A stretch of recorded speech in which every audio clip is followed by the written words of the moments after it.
ആത്മസുഹൃത്തുക്കൾക്കും എൻ്റെ നമസ്കാരം. ഇന്നത്തെ എൻ്റെ മൈൻഡ് ബ്രേക്ക്ഫാസ്റ്റ്. ഒരു കർഷക കുടുംബത്തിൽ അരുമയായി വളർത്തുന്ന ഒരു കുതിരയുണ്ടായിരുന്നു. അങ്ങനെ ഇരിക്കെ ഒരു ദിവസം ഈ കുതിര കാട്ടിലേക്ക് ഓടിപ്പോയി കളഞ്ഞു. ചുറ്റുമുള്ളവർ കർഷകനോട് പറഞ്ഞു, എന്തൊരു നിർഭാഗ്യമാണ്. ഒരു തത്വജ്ഞാനിയെ പോലെ കർഷകൻ അവരോട് പറഞ്ഞു, ഭാഗ്യമാണോ നിർഭാഗ്യമാണോ ആർക്കറിയാം. അങ്ങനെ കുറച്ചു ദിവസങ്ങൾക്ക് ശേഷം ഈ കുതിര മറ്റൊരു കുതിരയുമായി തിരിച്ചെത്തി. അപ്പോഴും ചില ആളുകൾ പറഞ്ഞു, എന്തൊരു ഭാഗ്യമാണ് നിങ്ങൾക്ക്. അപ്പോഴും കർഷകൻ പറഞ്ഞു, ആർക്കറിയാം ഭാഗ്യമാണോ നിർഭാഗ്യമാണോ. അങ്ങനെ കുതിരയെ മെരുക്കുന്നതിനിടയിൽ ആ കർഷകന്റെ മകന്റെ കാലൊടിഞ്ഞു. അപ്പോഴും ആളുകൾ ആദ്യം പറഞ്ഞതുപോലെ പറഞ്ഞു, എന്തൊരു നിർഭാഗ്യമാണ്.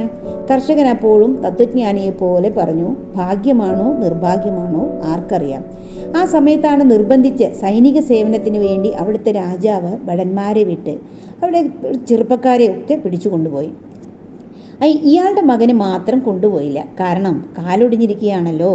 മക്കളെ താൽക്കാലികമായിട്ടെങ്കിലും നഷ്ടപ്പെട്ട അമ്മമാർ കരഞ്ഞുകൊണ്ട് പറഞ്ഞു, നിങ്ങൾക്ക് എന്തൊരു ഭാഗ്യമാണ്.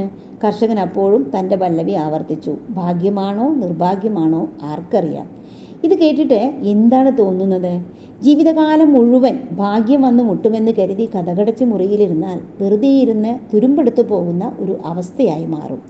മനസ്സിൽ ആവർത്തിച്ച് ഉരുവിടേണ്ട ഒരു കാര്യമുണ്ട്. തയ്യാറെടുത്തവൻ അവസരം കണ്ടെത്തുകയാണ് വേണ്ടത്. ഒരു കായികാഭ്യാസി സദാ വ്യായാമം ചെയ്ത് നിത്യപരിശീലനത്തിലൂടെ കഷ്ടപ്പെടുമ്പോൾ മാത്രമാണ് അയാൾക്ക് സമ്മാനങ്ങൾ ലഭിക്കുന്നത്. എന്നാൽ കായികാഭ്യാസി യാതൊരു വ്യായാമവും നടത്താത്ത ആളാണെങ്കിലോ അയാൾക്ക് എങ്ങനെ വിജയിക്കാനാവും?